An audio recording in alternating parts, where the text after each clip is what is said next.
So just a note about the distribution of ashes, which Father and I will do after the homily. I'll bless the ashes. Everyone comes forward, just as with Holy Communion, and anyone can receive the ashes. Even if you're not baptized, you can receive the ashes, as long as you receive them, with the proper disposition. It's not just something to do.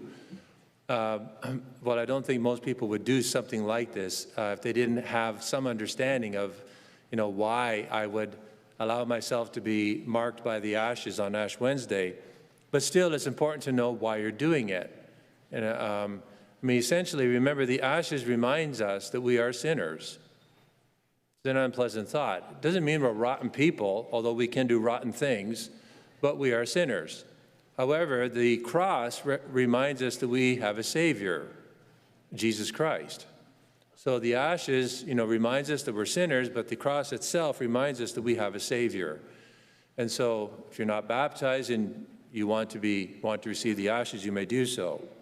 So it's just like Holy Communion. Everybody comes up along the rail, and Father and I will distribute the ashes accordingly. So as we begin Lent, it's so important that we look to Jesus to teach us how to live this season. It's important to look to Jesus to teach us how to live this season. The gospel just read is read every year. We need to, I would submit, it's important that we not only, you've heard it today, but you pray this frequently, at least once a week during the season of Lent. And let Jesus teach you how to live this season of Lent. He teaches us about the three forms of penance, which are prayer, fasting, and almsgiving. Prayer, fasting, and almsgiving. And it's important that every single one of us, even children who are not bound by the law of the church or the precept of the church, or older people who are not bound by the precept of the church, do some penance. Because we all need to do penance, right? And it's important that we learn from Jesus how to do this. Some of the things that Jesus highlights when he talks about prayer, fasting, and almsgiving is that he teaches us, first of all, not to look for show. We're not looking for people to say, oh, how holy that person is. Because they're praying, they're extra, they're fasting, and they're maybe giving alms to the poor. We're not looking for show. We're not looking for people's praise. What we are looking for is to love God more, deeper, and better. To love God more, deeper, and better. And this will mean something in our lives.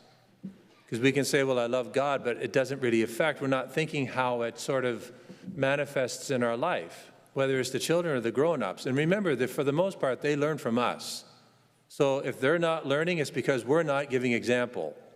And that's an indictment on us as adults, whether priest or parent or single person, doesn't matter. They need to see us doing this, or they won't do it. It's obvious, right? You teach them how to eat. You teach them how to do other things. We need to teach them how to pray, fast, and give alms. And so one thing that I find very helpful when we approach the season of Lent is you come up with SMART goals. SMART goals. It's an acronym. It's easy to remember. The teachers know this because I asked them when I encounter them, do you know what a SMART goal is? Do you know what a SMART goal is, Adrian? SMART goal is an acronym. It's SMART. It actually means if you do this, you'll be kind of smart, but it's an acronym, meaning each of the letters means a word. It signifies a word.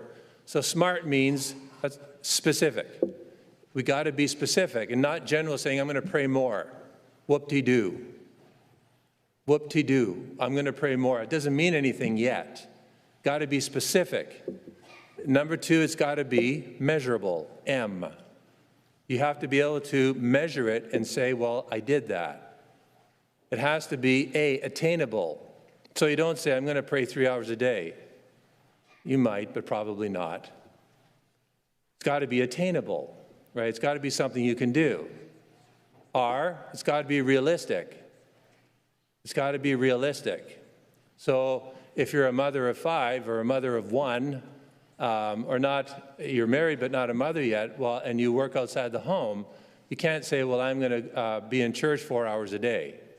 No, that's not attainable. It's not realistic.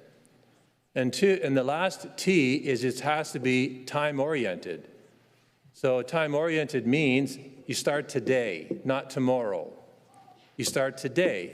And I would go even further. If you're going to pray, I'll give you an example of putting prayer into the SMART acronym. Specific, I'm going to pray 15 minutes a day. A, it's attainable, or M, it's measurable. If I do it, I can actually say I did the 15 minutes.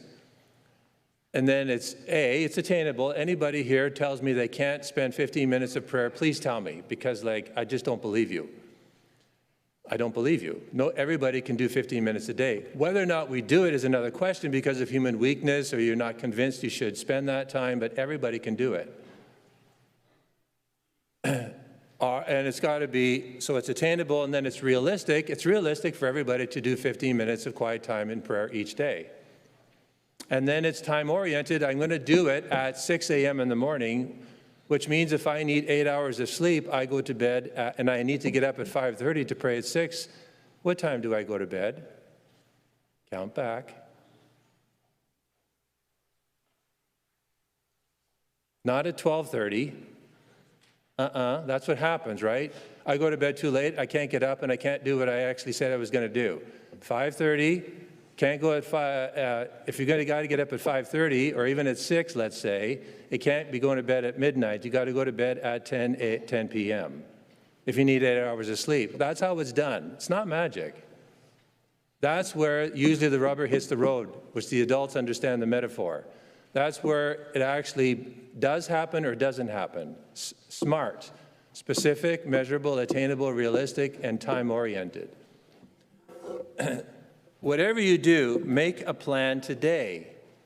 You know, and I just attended last night, I saw Dr. Jordan Peterson.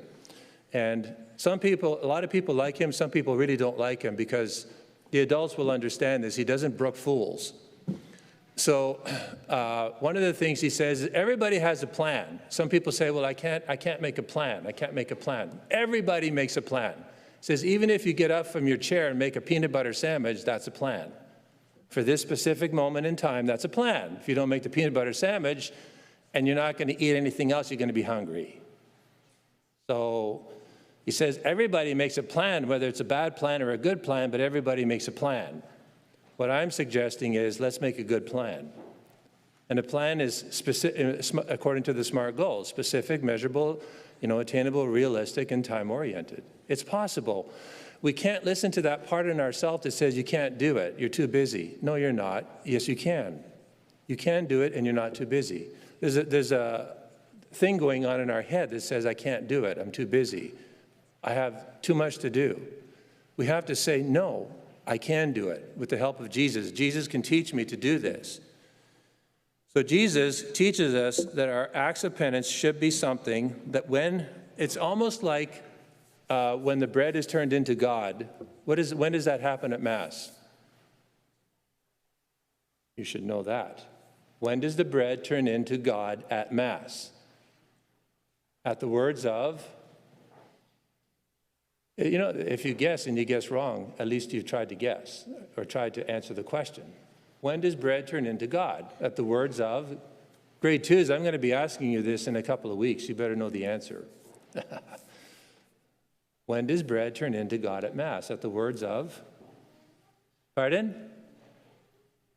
Speak up. No, before communion. You got the C, but it's before communion. It's a big, long word. You know the word. Consecration, yeah, the words of consecration. Do you see any sparks come out of heaven when that happens? No, you don't. It's all very normal. You see, it's all very normal. The priest just says the words because Jesus tells him he needs to say the words, and when he says the words, bread turns into God. But nothing looks like it changes, but everything is changed. And the way the priest indicates that is when he holds Jesus up to be adored, and he puts Jesus back on the paten, he genuflects. Do I genuflect to bread in my fridge? I hope you know the answer to that one. Otherwise, cuckoo. All right? All right, so no, nobody genuflects to bread in the fridge, but I genuflect to bread that has now become God. I don't genuflect to a piece of bread, but I genuflect to God. That's how you know, but it doesn't look any different. So when we do our penances, we're not looking to be showy. It's a normal thing when we just do what we're going to do, whether it's pray more or we're going to give up we're going to make some sacrifice. And for the most part, it just is normal. Nothing special. Nothing looks like it's happening. But I'm telling you that if we do this, something will happen. Something will happen. And these are some of the things that will happen. You will love God more. That's the most important thing. You will love God more if you really try to do penance for the right reason. And listen to the way Jesus teaches us. You will want to pray. You will strive to be more loving and respectful with others. You will strive to be more loving and respectful to others. You will not make excuses, or you will make fewer excuses, and you will fight against being lazy. These are the things that will happen, but it doesn't look like anything's different, but all of a sudden we're different. So start today, not tomorrow, Ash Wednesday. Put something on the fridge if you need to, or put it on your bathroom window, or your bathroom, your medicine chest window. The windows you usually have are the mirrors we have in our bathrooms. So that's a reminder. Put a plan into place and ask Jesus to really help you and your guardian angel as well. This is a season Jesus gives us through the church to help us love God more. Okay, so that's always important to remember as we go through the season of Lent.